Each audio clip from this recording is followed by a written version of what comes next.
Terima kasih kalian sudah mengklik video ini dan mari kita bangun channel ini sama-sama dengan menekan tombol subscribe di bawah.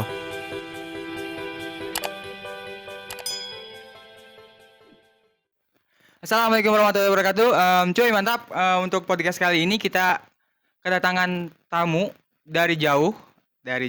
Tamunya dari jauh. Kita sempetin datang ke sini untuk berbagi pengalaman, berbagi cerita juga untuk kita semua dan teman-teman yang nonton di rumah. Oke, ada Bang Andri. Sehat Bang ya? Alhamdulillah sehat. Sebetulnya kami semua kru, tim segala macam lah pokoknya ngucapin terima kasih untuk udah mau datang ke podcast kami dari udah ngorbanin kesibukannya gitu ya. Datang ke sini gitu. Ngomong-ngomong kesibukan nih Bang Andri nih, kesibukannya apa sih sekarang? Kalau sekarang saya lagi kerja di Cikarang. Selain itu juga jualan online. Usaha mungkin ya. Kesibukannya berarti usaha sama kerja. Biar cepat kaya emang. Usaha sama jualan kerja. Biar cepet santai kalau udah punya duit ya. Iya benar. Santai. Oh iya biar cepat santai, iya benar. Oke, tadi usaha. Usahanya usaha apa yang mana nih? Sampai mana maksud gimana tuh? Maksudnya usahanya usaha apa gitu? Untuk sekarang saya ini sih jualan online ini sepatu bola, sepatu futsal. Sport untungnya ya.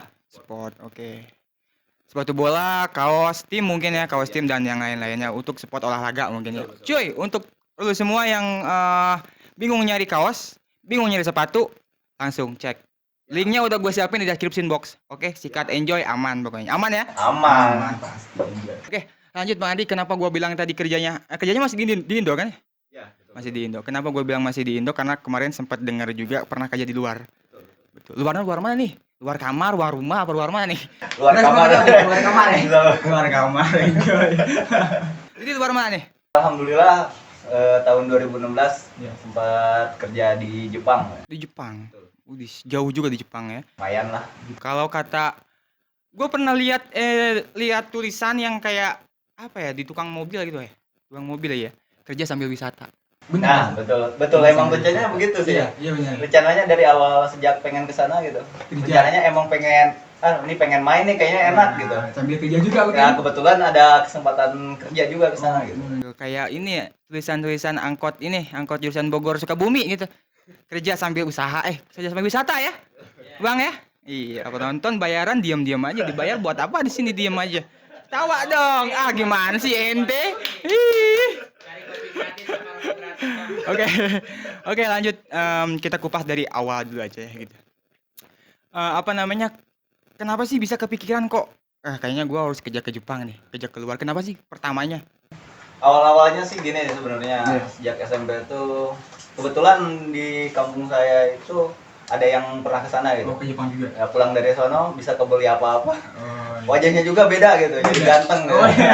iya. Korea gitu ya. Oh, jadi sekarang jangan disebut Bang Andi dong, Bang. Opa Korea lah ya.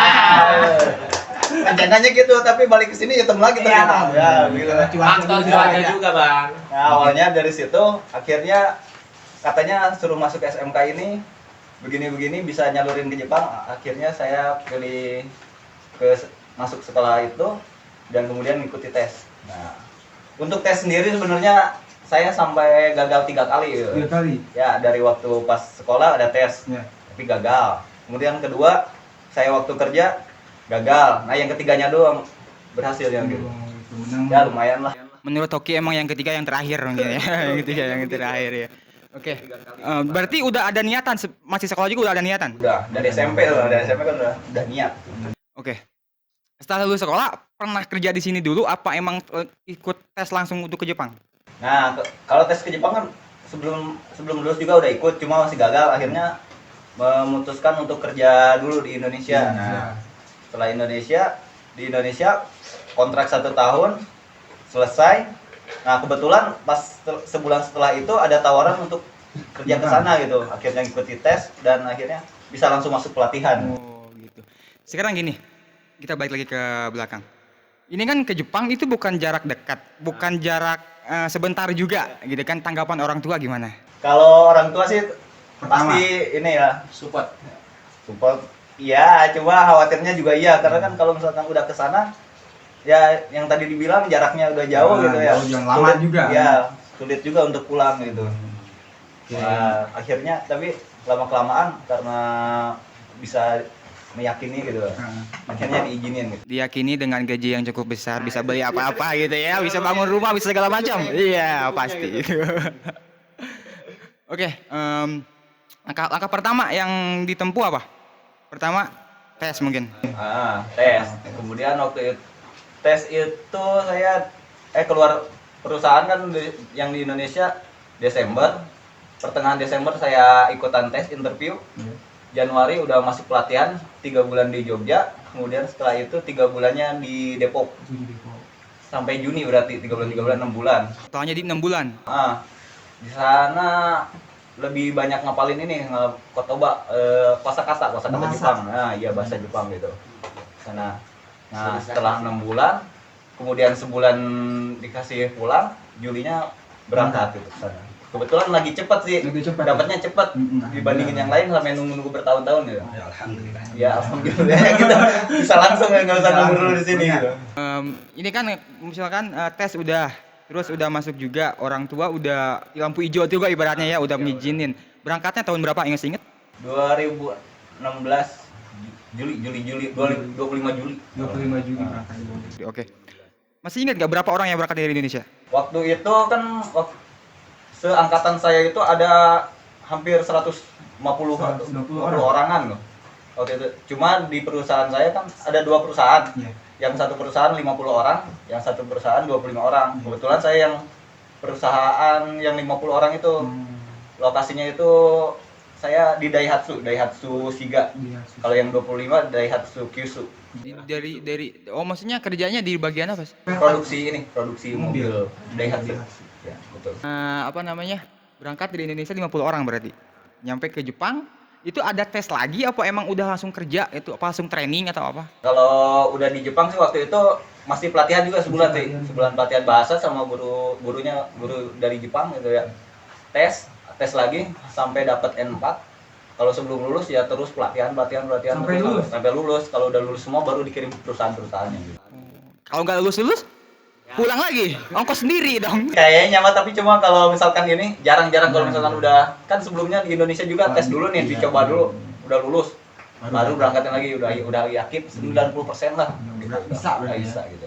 Nah, ngomong-ngomong tes itu, balik lagi ke tes. Tesnya apa aja sih?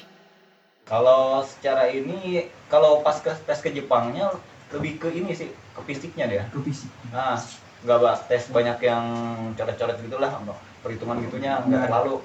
Banyak kan di fisiknya, kuat nggak gimana. Mental. Banyak fisiknya pokoknya di sana. Bertato boleh kok. Bertato gak boleh. Soalnya gak boleh kalau tato tindik bekas gitu patah tulang juga belum bisa. Soalnya bukan nggak boleh sebenarnya Pak. Cuma waktu musim dingin rasanya lebih sakit katanya gitu. Makanya nggak direkomendasin gitu ya. Bukan nggak dibolehin tapi tidak direkomendasikan. Betul. Begitu. Di Jepang ini dengan kontrak berapa tahun rotasi? Itu saya 1 tahun. Karena waktu itu sebenarnya kenapa saya ngambil yang 1 tahun? Waktu itu dari perusahaan di Indonesia yang penyalurnya itu diomongin katanya buat perusahaan di Indonesia yang lagi dibangun otomotif waktu itu. Makanya kita pilih yang apalagi yang udah berumur lah. Berumur lebih memilih yang setahun lah biar cepat kerja di Indonesia lagi gitu. Awalnya. Nah, begitu. Awalnya begitu. Oke, ngomong-ngomong kerja di Jepang ya. Di Jepang. Mungkin penonton-penonton bayaran di sini kalau ngedengar suara Jepang, kata Jepang. Miyabi, pasti gitu. Tapi kalau saya enggak. Saya netral. Kalau ingat kata Jepang, yang saya ingat apa? Bukan Menara Eva. Oh, Menara Eva. Oh, Paris salah. Salah, Paris jadinya. Tokyo Tower ada ya. Atau nggak jauh-jauh banget lah pokoknya. Oke. Selama di Jepang 1 tahun berarti. 1 tahun itu nggak pernah pulang. Waktu itu emang katanya cuma harus habis kontrak baru bisa pulang katanya. Cuma teman-teman saya ada juga yang sebagian katanya pulang dulu gitu. Balik bisa katanya kalau dari perusahaan. Tapi entahlah saya karena setahun inilah saya diem aja di sana gitu. Nunggu sampai kontrak habis baru pulang. Biasanya paling lama itu ini setahun. Paling lama itu berapa? Paling lama kebetulan kan waktu dulu mah masih 3 tahun maksimal waktu itu. Nah, cuma saat ini dari 2019 udah ada ini perpanjangan sampai 5 tahun. Nah, dan ada program baru gitu dari sana tuh. Kalau saya kan statusnya magang di Susei. Kalau misalkan sekarang ada namanya Tokutei Gino. Tokutei Gino tuh jadi SSW apa? Skill test. Jadi seseorang yang udah punya skill khusus gitu yang sekarang yang diterima dan kontraknya 5 tahun saya ini. Nah, misalkan Bang Andi nih 1 tahun gitu misalkan. Jeda dulu, saya pulang dulu ke Indonesia, tapi mau berangkat lagi, bisa seperti itu? Katanya sih waktu kalau masih perusahaan bisa, kemarin waktu sempat nanyain. Katanya kalau misalkan apalagi kalau pertanian kalau kita ya katanya, dia bisa libur 3 bulan waktu musim dingin atau gimana gitu, nggak bisa bertani gitu kalau di luar, katanya bisa pulang dulu. Cuma benar atau enggaknya saya belum ngalamin kebetulan. Apa namanya, tadi sedikit pekerjaan pertanian. Emang untuk ke Jepang itu wilayah kerjanya itu apa aja sih? Nggak cuma otomotif doang kan? Enggak, banyak di sana. Kalau magang banyak, bisa konstruksi, perawat, otomotif. Pokoknya kalau magang nggak ada spesifikasi khusus gitu. Nah, kalau yang Tokutei Gino ini ada, kalau misalkan kita mau kerja di pengolahan makanan, berarti kita harus punya skill pengolahan makanan. Pertanian, peternakan gitu. Dan perawat. Dan untuk di Indonesia itu sekarang baru ada sekitar 4 kalau nggak salah, 4 ini yang bisa ada tesnya di Indonesia ya. Ada skill khususnya gitu ya. Ada perawat, keigo, kemudian ada pertanian, peternakan, pengolahan makanan, sama hoteling, servis hotel. Iya. Harus sama-sama jurusan apa beda sih? Enggak. Kalau itu mah gimana? Kita bisa belajar di LPK sih sebenarnya. Tergantung kitanya mau kemana. Kita mau di mana gitu. Cuma baru terbatas, masih terbatas gitu. Tapi setiap tahun ada yang berangkat ke sana? Ada banyak. Ya, sebelumnya di LPK saya juga hampir tiap bulan, emang tiap bulan ngirimin gitu. Ada. Oke. Nah, kan gini sekarang. Dulu kan sebelum berangkat ke Jepang pernah kerja di Indonesia dulu berarti beberapa bulan lah gitu kan. Terus kerja ke Jepang, apa sih yang bikin beda kerja di Jepang sama di Indonesia? Nah, gitu. Kan dari pas awalnya gitu ya, katanya wisata sambil kerja ya. Iya. Nah, sebenarnya bedanya Indonesia sama Jepang tuh itu, kalau di sana itu tempat wisata itu emang benar-benar Wisata. benar wisata gitu. Nyampe sana serasa kerja tuh serasa sampingan kalau menurut saya ya. Bisanya liburan aja. Iya, itu dia. Senangnya gitu. Kalau di sana udah dari transportasinya kan dia udah simpel lah. Tiap desa pasti ada transportasinya. Nyampe gitu ya. Misalkan kereta udah mah, kalau menurut saya sih murah. Kalau misalkan dengan gaji Jepang, biayanya murah kalau menurut saya. Lebih terjangkau. Nah, tiap minggu bisa jalan-jalan deket, nyampe kemana, nggak punya motor, nggak punya mobil, Bisa. nggak apa-apa, nggak ada masalah ya, bisa nyampe pokoknya di sana. Pokoknya bisa liburan gitu. Nah, iya pokoknya itu ya, untungnya yang bikin betah walaupun setahun juga. Itu kan dari segi luar kerja lah gitu ya. Dari segi kerjanya sendiri, Kalau dari segi kerja, alhamdulillahnya nih, yang bedanya nih ya, bedanya kerja di Indonesia sama kerja di Jepang itu, kalau di Indonesia itu leader itu udah kayak bos. Nah, betul lah. Kalau misalkan yang kerja di pabrik pasti ngalamin itu. Leader tuh udah kayak bos, nah, nunjuk sini. Kalau di sana justru yang operator yang paling bawah itu serasa jadi bos kalau menurut saya gitu ya. Bisa. Gimana? Nah, begitu. Entah kenapa gitu. Kalau leader-leader di sana itu bener-bener ngayomin kita gitu. Pak, kita butuh bantuan ini, kita butuh bantuan ini. Kalau di Indonesia tuh pasti justru kita yang ini nyuruh-nyuruh gitu kalau menurut saya. Kerjasamanya lebih terasa di Jepang kalau menurut saya. oh, gitu. Dari maksudnya berarti nggak ada senioritas seperti itu nggak? Itu dia. Nggak ada. Oh, nggak ada. Karena kalau kerja di pabrik itu yang menurut saya yang diperlukan itu ya kerjasama. Iya betul. Bukan cuma bisa jadi bos, jadi leader itu lah. Ya, ini kan kerja itu kan tim kan. Betul. Gitu kan. Jadi ya kerjasama, kalau nggak kerjasama jangan bikin tim. Canda kerja sama. Bukan individual ya, tuh malah apalagi nyari muka ya. Ya, banyak kan. Ini bukan Biar tim jadi mana bos. gitu. Bukan cari aja. Parah. Gitu lah. Di Jepang. Di Jepang pakai surat pengantar dari lurah nggak? Lurah. Jepang ada lurahnya nggak, Pak? Kagak apa loh. Soalnya yang ngurus-ngurus dokumen-dokumen gitu ada bagiannya ya gitu. Entahlah ada ketemu juga enggak, belum tahu saya. Kayaknya sebelah mana? Iya itu dia. Aku ada bagian-bagiannya lah. Waktu itu Ngekos waktu itu alhamdulillahnya kan disubsidi saya. Kalau aslinya mah waktu itu nanya ke orang Jepang sekitar 4,5 juta sebulan. Kalau di uang Indonesia. Nah, kalau di Indonesia, kalau kebetulan kalau saya cuma 1 juta ya, jadi disubsidi sama perusahaan. Apartemennya emang apartemen perusahaan. Dan ke rupiah perbandingan berapa? 4 juta, berarti 3 jutaan berarti. Kalau 1 juta berapa yen gitu? Oh, kalau misalkan di Jepang itu kalau 1 juta berarti 10.000 yen. 10.000 yen. Tambah 02 lah kalau gue Indonesia gitu. Kebanyakannya paling minimal. Cuma kan tergantung kurs juga. Iya.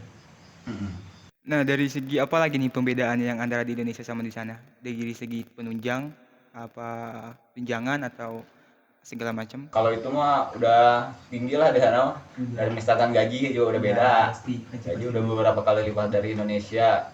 Cuma makanan juga kalau menurut saya murahan di sana walaupun ini gitu. Walaupun harganya hampir sama dengan Indonesia, cuma kan kalau di sana kan kalau lihat gaji beda gitu ya. Nah, dari segi gaji, terus tunjangan sip, Ya. habis ininya gede-gede kalau menurut saya. Tunjangan segala macamnya Ah. ada gitu ya. Bonus-bonus juga banyak mungkin ya. Betul, yo, banyak lah. Nggak ada sekorsingan di sini ya. Itu begitu.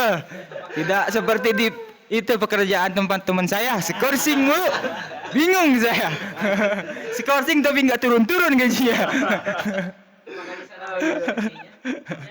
Apakah di sana banyak safety-nya kerja? Kalau safety mah kalau orang Jepang menurut saya udah Pasti. ditanya udah Kalau pasti. di Indonesia itu safety-nya di toko jamu. Kejauh apa tuh? Iya, paling banyak di Indomaret. Kejauh. Kondo. Safety first. Safety first juga di sana ya.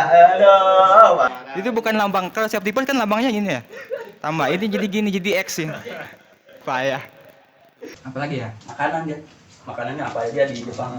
Kan ada mie ada kan? Ada mie Jepang ada. Wah kan produk-produk Indonesia di sana banyak, cuma mahal. Mie nih misalkan mie nih saya cuma beli kan kalau di Indonesia cuma 3.000 ya. Iya. Kalau di sana bisa jadi 30.000. 30.000. Ah betul. Iya, ngomong-ngomong makanan nih, Kak. Saya mau nanya nih. Apakah pernah ketemu dengan dorayaki? Atau dorayaki mau banyak kan. Doraemon. Kalau di sini kue cubit kali ya? Cuit. Kue balok. Mirip lah mirip. Sama-sama gue gitu lah. Oke, dari sistem kerjanya lagi untuk jam kerjanya sendiri gimana penghitungannya? Jam kerja sama kayak Indonesia. Kalau Indonesia berapa? 8 jam ya? 8 jam apa? 7. 8 jam kalau Sabtu Minggu libur kan 8 jam. Iya. Kalau di sana Sama. sama juga. Nah, di sana itu kalau kita nih dalam seminggu itu kita harus libur minimal 1 kali. Harus itu. Kalau misalkan nyampe halaman baru nggak tahu alasan gimana gitu.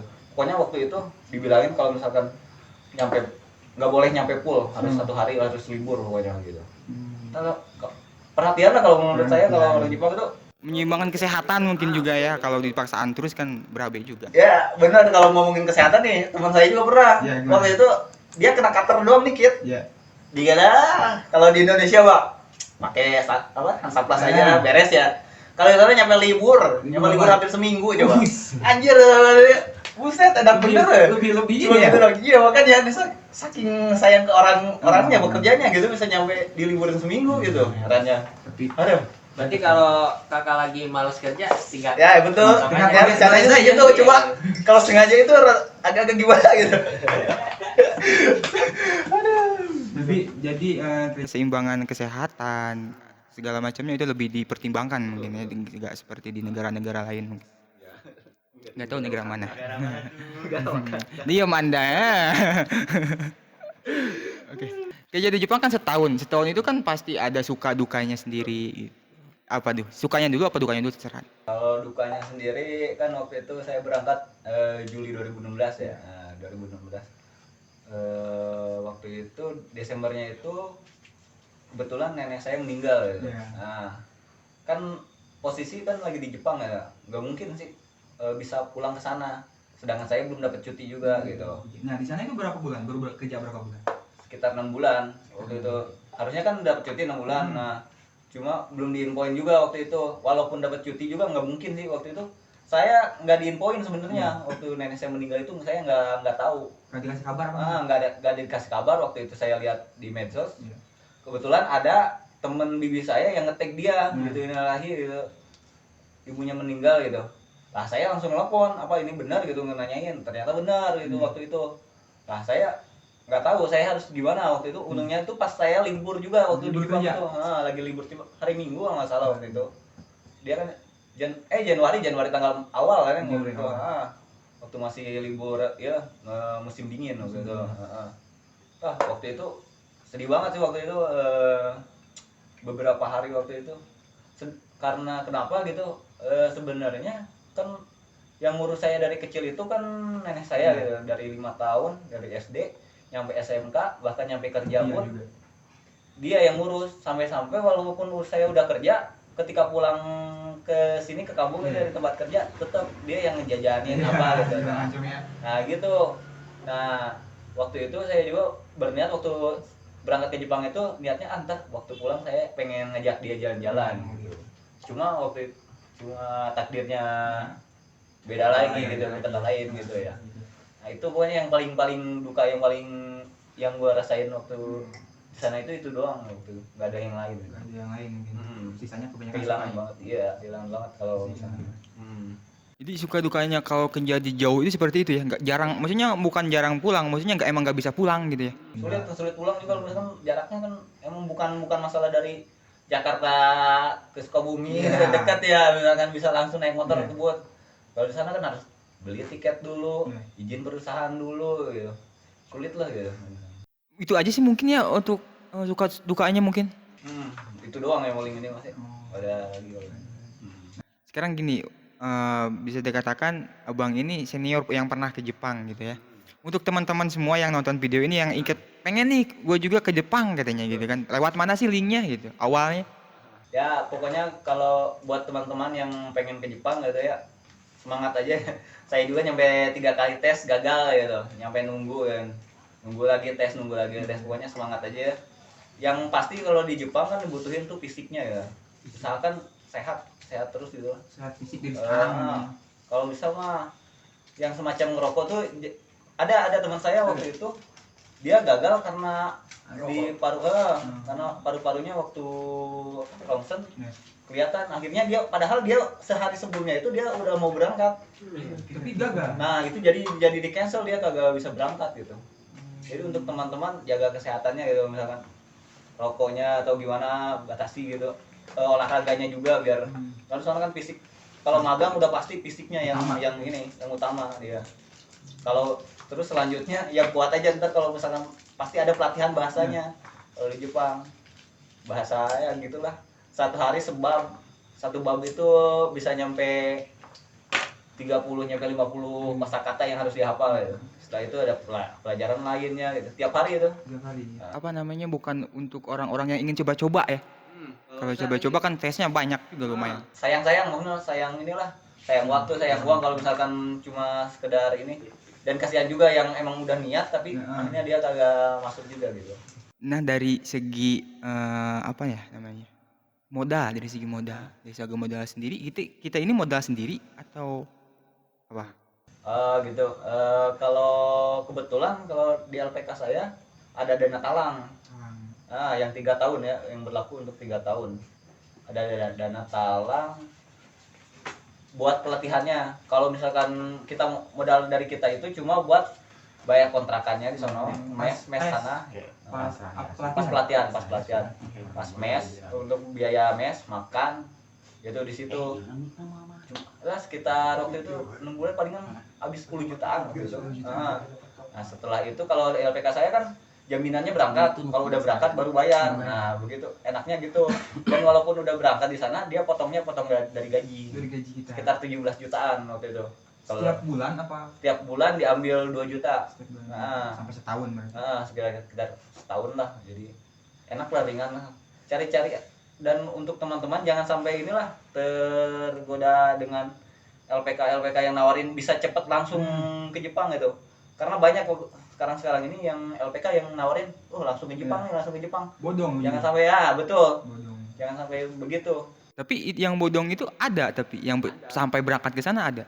Ada, cuma di sana ditelantarin, nggak ada yang ngejemput. Waktu itu saya juga pernah ngedengar tuh. Katanya dia suruh berangkat ke sana udah ngasih modal berapa puluh juta. Iya. Tapi dia akhirnya di sana malah ini Ditelantarkan. telantarkan, nggak ada yang nyambut di sana gitu. Jadi dari sini dianterin ke sana. Di sana biarin aja. Di sana nggak ada gitu. Kalau misalkan LPK yang asli di sana ada yang ngejemputnya juga. Biasanya ada misalkan apa sih? Udah terdaftar belumnya gitu misalkan. Predikat. LPK-nya udah kedaftar atau belum biasanya kalau lihat di itu. Kemudian lihatnya juga dari alumni-alumninya nih. Beneran nggak ada yang udah berangkat gitu. Dia harus lebih hati-hati juga gitu kan, walaupun kita mau ke Jepang kemana pun harus hati-hati tetap. Ada ini kalau LPK saya ada rekomen lah. Menurut saya sih lumayan kalau untuk kita yang seperti saya modalnya dikit gitu. Untuk LPK JIK gitu. LPK apa? JAEC. Dia di Depok sama Jogja sama Surabaya ada. Mungkin untuk cerita-cerita untuk berbagi pengalaman untuk kali ini mungkin itu aja ya Bang ya. Mungkin itu aja, mudah-mudahan bisa bermanfaat untuk teman-teman yang mau berangkat ke Jepang dan sekedar info juga dari Bang Andri yang udah berangkat ke sana gitu.